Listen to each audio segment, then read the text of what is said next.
Às vezes, quando eu digo que a psicologia secular não basta, algumas pessoas pensam que eu sou contra a ciência. Mas não é isso. A verdade é que a psicologia traz descobertas preciosas sobre o funcionamento da mente, os traumas, as emoções, o inconsciente. E tudo isso pode ser usado a serviço da alma, quando está iluminada pela fé. O problema não está na ciência, mas em quando ela se fecha para o mistério. A fé e a razão não são inimigas, são duas asas que nos elevam até a verdade inteira.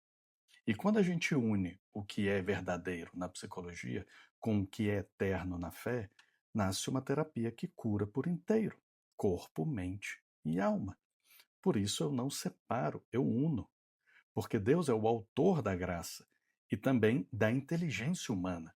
E quando as duas caminham juntas, a cura acontece de verdade. Hoje, nas faculdades de psicologia, se ensina um amontoado de escolas psicológicas que não se entendem, não se comunicam entre si. Cada uma diz uma coisa, cria sua própria visão de mundo, visão de homem, e o aluno sai de lá depois de 5 anos com muitas teorias, mas sem uma visão de mundo clara. Como formar alguém para curar a alma se nem sabemos mais o que é o ser humano e o que é a alma? A psicologia moderna esqueceu suas raízes. O Ocidente foi formado por uma visão católica, uma visão que viu o homem como imagem e semelhança de Deus, com corpo e alma, razão e liberdade, chamada à comunhão. Quando se perde essa base, a psicologia vira só técnica e o terapeuta um cego guiando outro cego. Precisamos reencontrar essa visão integral, o homem como filho, criado por Deus, amado, ferido, mas redimido. Só assim a terapia volta a ter alma. Quando eu digo que a psicologia secular não basta, eu não estou dizendo que tudo é espiritual ou que quem sofre precisa só rezar. Não é isso.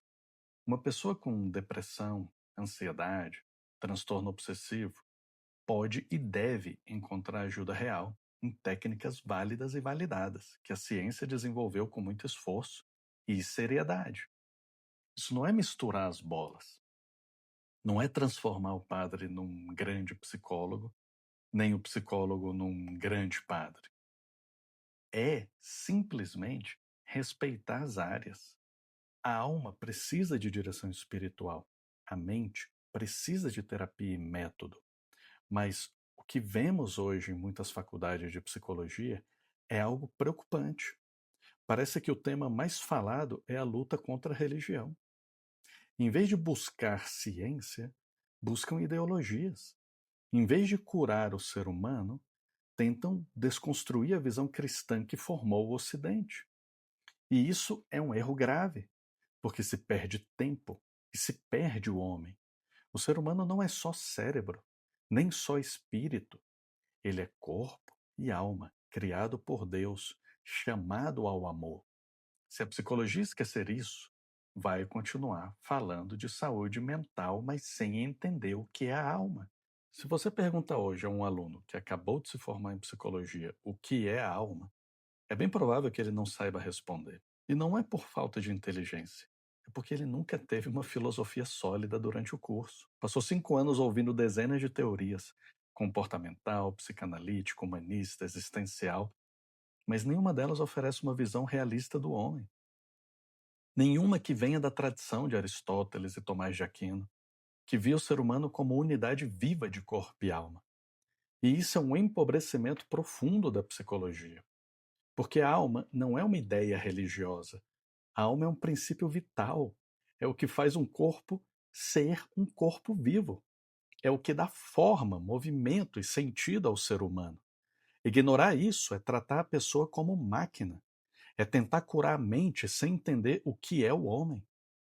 Uma psicologia sem alma não compreende o sofrimento, só o descreve.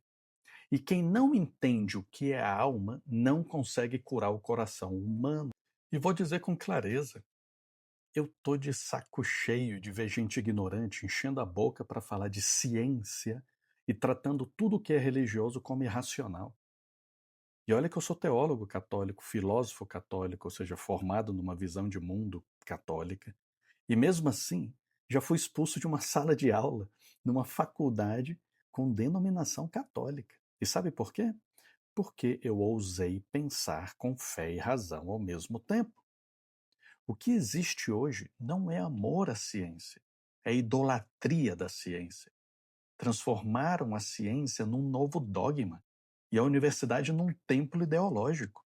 Já não se busca mais a verdade sobre o ser humano, se busca defender bandeiras. E quando a ciência se ajoelha diante da ideologia, ela deixa de ser ciência, vira instrumento de poder. A verdadeira ciência nasce da admiração diante da realidade, não da tentativa de destruir o mistério da realidade. Fé e razão não se contradizem, elas se iluminam. E quando uma universidade que se diz católica esquece isso, ela perde o direito de usar esse nome. Depois de tudo que refletimos aqui, fica claro uma coisa. O problema não é a ciência, nem a psicologia, mas o esquecimento da alma. Vivemos um tempo em que se fala de saúde mental, mas ninguém fala de sentido. As faculdades formam psicólogos cheios de teorias, mas vazios de filosofia, de metafísica, de fé. Fala-se de técnica, mas se perdeu a visão de mundo católica que formou o Ocidente. E sem essa visão, o homem perde o eixo, porque a alma não é uma metáfora, é o princípio vital que nos faz humanos. E toda terapia que ignora a alma termina tratando os sintomas, mas não o coração. Por isso eu criei uma terapia com alma, que une terapia e espiritualidade, ciência e fé, razão e graça. Um espaço para quem quer se curar sem perder a fé. Aqui a mente é compreendida, mas a alma é ouvida, porque o católico não busca só alívio, ele busca sentido, comunhão, redenção. E é isso que essa terapia que eu ofereço quer ajudar você a reencontrar.